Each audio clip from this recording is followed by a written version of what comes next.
O caminho da sabedoria é que nenhum banco ensina. Há milênios, entre as colinas áridas de Israel, um homem observava o vai-vem dos comerciantes no mercado. Não era um mercador, nem um colecionador de riquezas, mas um sábio que entendia algo profundo: a verdadeira prosperidade não nasce do ouro, mas da maneira como se lida com ele. Seu nome era Salomão, e as palavras que deixou gravadas em Provérbios não são apenas conselhos, são leis invisíveis que regem a vida de quem as pratica. Hoje, enquanto o mundo corre atrás de fórmulas mágicas para enriquecer, esses princípios permanecem intocados, como um mapa esquecido em meio ao barulho das bolsas de valores e dos gurus financeiros. Mas quem os descobre nunca mais olha para o dinheiro da mesma forma. O dinheiro é um servo, não um senhor, PV 22:07. O rico empresta, o pobre pede emprestado e assim nasce a escravidão invisível. A dívida não é um acidente, é uma escolha repetida. Quem vive devendo não é dono de seu tempo, de suas decisões, nem de seu sono. A liberdade começa quando você para de assinar contratos que roubam seu futuro. 2. A formiga não tem chefe, PV 6:8. No verão, enquanto os preguiçosos dormem, ela trabalha. Não por ambição, mas por instinto de sobrevivência. A riqueza não é construída em um dia de inspiração, mas em 1000 dias de disciplina silenciosa. Quem guarda um pouco hoje não precisará mendigar amanhã. 3. O tolo gasta o que não tem, PV 21:20. Há uma diferença entre ter e parecer que tem. O mundo aplaudirá suas roupas caras, seu carro novo, sua casa decorada até o dia em que as contas chegarem. A verdadeira elegância não está no que você exibe, mas no que você não deve. 4. A pressa é inimiga da fortuna, PV 21:05. Riqueza rápida é como um rio após a chuva, barulhento, turvo e passageiro. Quem corre atrás de oportunidades em que prometem dobrar seu dinheiro em uma semana geralmente acaba perdendo até a camisa. O dinheiro sério cresce devagar, como uma árvore, raízes profundas, frutos duradouros. 5. O sábio diversifica, SC 11:02. Salomão não colocava todos os seus talentos em um só navio. Ele sabia que tempestades vêm sem aviso. Quem depende de uma única fonte de renda está a um imprevisto de distância do desastre. A segurança não está em ter muito, mas em não ter tudo no mesmo lugar. 6. A generosidade é um investimento, PV 11:24-25. Há uma matemática divina que o mundo não entende: quem segura com ganância acaba perdendo, quem abre a mão recebe de volta em medida transbordante. Não se trata de caridade forçada, mas de um princípio imutável como semear para colher. 7. O preguiçoso sempre acha uma desculpa, PV 20:04. Não é a hora certa, o mercado está ruim, eu mereço descansar. A pobreza não vem da falta de recursos, mas da falta de ação. Enquanto uns esperam pela sorte, outros estão cavando o poço antes da sede chegar. 8. A sabedoria vale mais que prata, PV 16:16. Você pode perder tudo: sua casa, seu emprego, suas economias, nunca perderá o que aprendeu. Quem investe em conhecimento hoje não precisará implorar por trabalho amanhã. Livros, mentores, habilidades, esses são os ativos que nenhum creche financeiro pode destruir. 9. O orgulho precede a ruína, PV 16:18. Muitos caem não por falta de dinheiro, mas por excesso de confiança. Isso nunca vai acontecer comigo, eu controlo tudo até o dia em que o controle some. A humildade não é fraqueza, é o reconhecimento de que, sem planejamento, até os ricos podem virar mendigos. 10. A família é seu primeiro negócio, PV 22:06. Ensine seus filhos a valorizar o trabalho, a poupar, a evitar dívidas. Herança se esvaem, princípios, não. Um legado financeiro sem sabedoria é como dar uma espada a uma criança cedo ou tarde, alguém vai se machucar. 11. O medo paralisa, a fé age, PV 3:5-6. Não é sobre religião, mas sobre confiança no processo. Quem vive com medo de perder nunca arrisca ganhar. A diferença entre os que prosperam e os que estagnam não é a sorte, mas a coragem de dar o primeiro passo mesmo quando o caminho não está claro. 12. A verdadeira riqueza não tem preço, PV 10:22. No final, nenhum montante de dinheiro compra paz, saúde ou um nome respeitado. A bênção não está no saldo bancário, mas na vida que você constrói com ele. Dinheiro é uma ferramenta, nada mais. Use-o para edificar, não para se destruir. E assim, como um rio que deságua no mar, esses princípios se encontram em uma verdade simples: a prosperidade não é um destino, mas um modo de viver. Não há atalhos. Não há segredos ocultos. Apenas leis antigas, testadas pelo tempo, esperando por quem tiver olhos para vê-las. O resto é só barulho. O peso das escolhas. A chuva batia contra os vidros do escritório no 30º andar, transformando a cidade em um borrão de luzes tremeluzentes. Elias seguiu com os dedos o traçado de uma cicatriz quase imperceptível na palma da mão, marca de um acidente anos atrás, quando ainda acreditava que o sucesso se media em horas extras e noites sem sono. Agora, com 42 anos, ele tinha tudo o que um dia desejara. A empresa de logística que fundara com 2 sócios já valia 9 dígitos, seu nome aparecia em listas de empresários a serem observados, e o apartamento no Leblon, com vista para o mar, era o tipo de endereço que impressionava até os mais céticos. Mas ali, sob a luz fria do abajur, Elias sentia o gosto amargo da ironia. O relatório médico sobre a mesa confirmava o que ele já suspeitava: a dor no peito não era estresse, nem azia. Era o coração, desgastado por anos de negligência. Infarto silencioso, dissera o cardiologista, com uma calma que o deixará ainda mais alarmado. Você teve sorte. Da próxima vez, pode não ter? Ele fechou os olhos e viu o rosto da filha, Clara, aos 7 anos, segurando um desenho para ele. Pai, é você e eu num barco. Na época, prometera levá-la para pescar no fim de semana. O fim de semana nunca chegou. Clara agora tinha 16 anos, morava com a mãe em São Paulo, e mal respondia às suas mensagens. No bolso, o celular vibrou. Era uma notificação do banco, mais um depósito de dividendos, fruto da venda de uma subsidiária. O número na tela brilhou como um troféu oco. Elias lembrou-se das palavras do velho Seixas, seu primeiro chefe, um homem que construíra um império de transporte rodoviário e o perderá tudo na crise dos anos 90, mas que, aos 70, ainda acendia o cigarro da manhã com um sorriso nos lábios. Dinheiro, meu filho, é como areia. Quanto mais você aperta, mais escorre pelos dedos. O que fica é o que você plantou, e não estou falando de ações. Elias abriu a gaveta e tirou uma foto amarelada. Ele, mais jovem, ao lado de Rafael e Daniel, os sócios, os 3 sorrindo em frente a um galpão alugado, com um caminhão emprestado e um contrato assinado a lápis. Aqui não tinha medo, pensou. Não de falir, não de errar, não de parecer ridículo. Havia apenas a certeza de que, se caíssem, se levantariam juntos. Agora, Rafael vivia em Miami, afastado depois de uma briga por participação acionária. Daniel, o mais idealista dos 3, havia vendido sua parte para abrir uma escola técnica em Pernambuco, para ensinar ofícios a quem não tem oportunidade. A última vez que se falaram, Daniel dissera: você ganhou a guerra, Elias.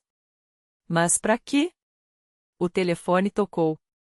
Era a assessora, avisando que o voo para Nova York estava confirmado, mais uma rodada de negociações, mais um acordo para engordar os lucros. Elias olhou pela janela. Lá embaixo, a cidade seguia seu ritmo alucinado, indiferente às crises silenciosas que corroíam suas engrenagens humanas. Sem pensar 2 vezes, cancelou o voo. Depois, ligou para a imobiliária e colocou o apartamento à venda. Não precisava do dinheiro.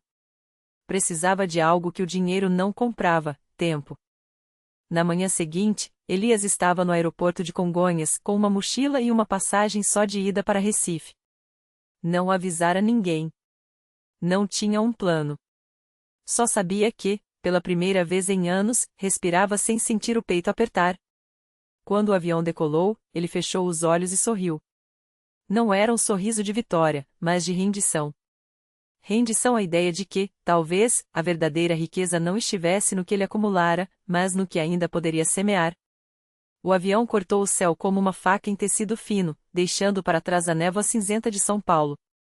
Elias não abriu os olhos nem quando a aeronave estremeceu ao atravessar uma turbulência. Deixou-se balançar, como se o movimento o embalasse para um sono que há muito adiava. Ao desembarcar, o ar quente e úmido o envolveu como um abraço inesperado. Não havia pressa. Caminhou até o ponto de táxi sem pressa, observando os rostos ao redor: homens de camisa aberta no peito, mulheres com vestidos floridos que dançavam mesmo paradas, crianças correndo descalças sobre o asfalto quente. Tudo parecia existir em um tempo mais lento, mais denso.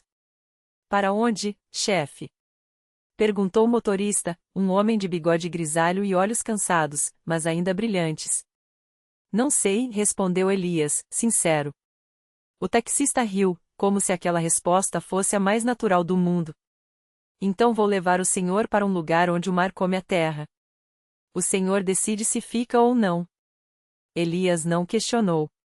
Deixou-se levar pelas ruas estreitas, onde as casas coloridas se encostavam umas nas outras como velhas amigas.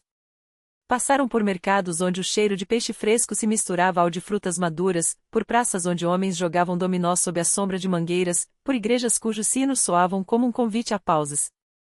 Quando o carro parou, Elias se deparou com uma pousada de paredes brancas, rodeada por coqueiros que se curvavam ao vento. Não havia placa, nem recepção pomposa, apenas uma rede estendida entre duas palmeiras e uma mulher de tranças longas, sentada em uma cadeira de balanço, descascando laranjas. Quarto vago? Perguntou Elias. Ela o olhou demoradamente, como se medisse algo além das palavras. Tem.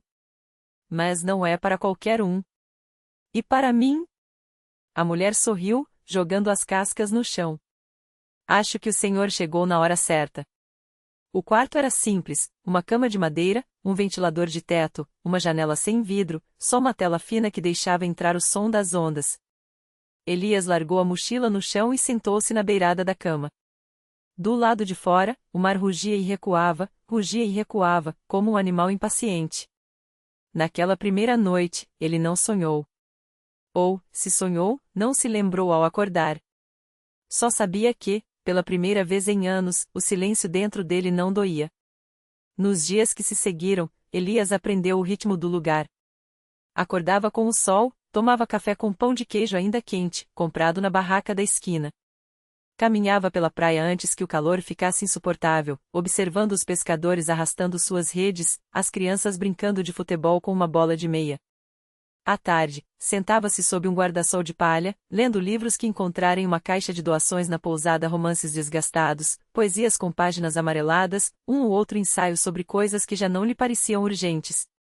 Uma tarde, enquanto voltava da praia, encontrou a mulher das tranças sentada na mesma cadeira de balanço, desta vez com um cacho de uvas na mão. O senhor não pergunta nada, ela comentou, oferecendo-lhe algumas uvas. Elias mastigou uma, sentindo o suco doce explodir na língua. Não tenho perguntas. Ou não quer as respostas. Ele riu, baixo. Talvez. Ela o estudou por um instante, depois apontou para o horizonte, onde o sol começava a afundar no mar, pintando tudo de laranja e púrpura. Amanhã tem uma festa no Quilombo. O senhor deveria ir. Por quê? Porque lá as pessoas esquecem que o tempo existe. Elias não perguntou mais nada. Na manhã seguinte, seguiu as instruções dela, pegou um ônibus lotado até um caminho de terra, depois caminhou por uma trilha sombreada por árvores frondosas. Quando chegou, o som dos tambores já ecoava entre as casas de barro, e o cheiro de comida frita e ervas queimando enchia o ar. Não havia estranhos ali. Ou, se havia, ninguém parecia notar. Uma mulher lhe entregou um copo de algo escuro e doce, e ele bebeu sem perguntar o que era. Dançou quando a música o arrastou, e quando um homem de chapéu de palha contou uma história tão absurda que só poderia ser verdadeira. À meia-noite, quando as estrelas pareciam perto o suficiente para serem colhidas, Elias se sentou ao lado de uma fogueira, ouvindo os mais velhos falarem de coisas que não estavam em nenhum livro. O senhor não é daqui, disse um deles, um homem de pele enrugada como casca de árvore. Não. Mas também não é de lá. Elias olhou para as chamas. Não sei mais de onde sou. O velho assentiu, como se aquela resposta fosse a única possível. Isso é bom. Significa que o senhor está vivo. Os dias se transformaram em semanas. Elias parou de contar. Às vezes, escrevia cartas que nunca enviava para a irmã, para o antigo sócio, para a mulher com quem quase se casara anos atrás. Rasgava os papéis e deixava os pedaços voarem com o vento. Uma manhã, acordou com uma tempestade. O mar estava furioso, as ondas batendo contra os rochedos como punhos. Elias vestiu uma camisa, calçou as sandálias e saiu. Caminhou até onde a terra terminava, onde a água salgada lambia seus pés, como se o mar quisesse provar sua presença. Foi então que viu o barco. Era pequeno, de madeira gasto pelo sol e pela água, quase escondido entre as pedras. Ao lado, um homem jovem ou talvez não tão jovem, mas com um rosto que o tempo ainda não havia marcado, tentava consertar uma vela rasgada. Precisa de ajuda? Perguntou Elias. O homem olhou para ele, surpreso, como se não esperasse companhia. Se souber costurar, sim. Elias não sabia. Mas sentou-se ao lado dele e tentou. Os pontos ficaram tortos, a linha arrebentou 2 vezes, mas, no fim, a vela estava mais ou menos inteira. Chamo-me Davi, disse o homem, estendendo a mão cheia de calos. Elias. Davi assentiu, como se já soubesse. O senhor não é pescador. Não. Mas também não é turista. Elias sorriu. Era a segunda vez que ouvi aquilo. Não sei o que sou. Davi enxugou as mãos na calça e apontou para o horizonte, onde as nuvens começavam a se abrir. Vem. Vou te mostrar uma coisa. Eles entraram no barco, e Davi remou até onde a água era tão transparente que dá para ver os peixes nadando entre os corais. Lá, mergulharam. Elias sentia o sal ardendo nos olhos, o peso do silêncio debaixo d'água, a correnteza puxando para algum lugar que não era nem para frente nem para trás, mas simplesmente para dentro. Quando emergiram, ofegantes, Davi riu. Agora o senhor é um pouco daqui. Elias não respondeu. Não precisava. Naquela noite, deitado na rede da pousada, ele ouvia o mar respirar. Não havia mais pressa. Não havia mais relógios. Só o tempo, lento e generoso, como uma promessa que finalmente se cumpre. A manhã seguinte chegou sem aviso, como se o sol tivesse se esquecido de que antes era preciso anunciar a luz. Elias acordou com o cheiro de café coado e peixe frito, e encontrou Davi sentado na mesa de madeira desgastada, os pés descalços apoiados em uma cadeira vazia. O senhor dorme que nem pedra, disse Davi, empurrando um prato na direção dele. Coma antes que esfrie. Elias obedeceu em silêncio. O peixe estava crocante por fora, macio por dentro, temperado com algo que ele não conseguia identificar, talvez limão, talvez segredos. Enquanto mastigava, observava as mãos de Davi, grossas, marcadas por cicatrizes que pareciam mapas de lugares que só ele conhecia.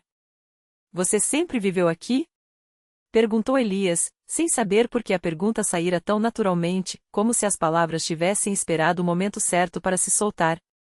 Davi levou um tempo para responder. Brincou com a colher, desenhando círculos no ar antes de deixá-la cair sobre a mesa. Não.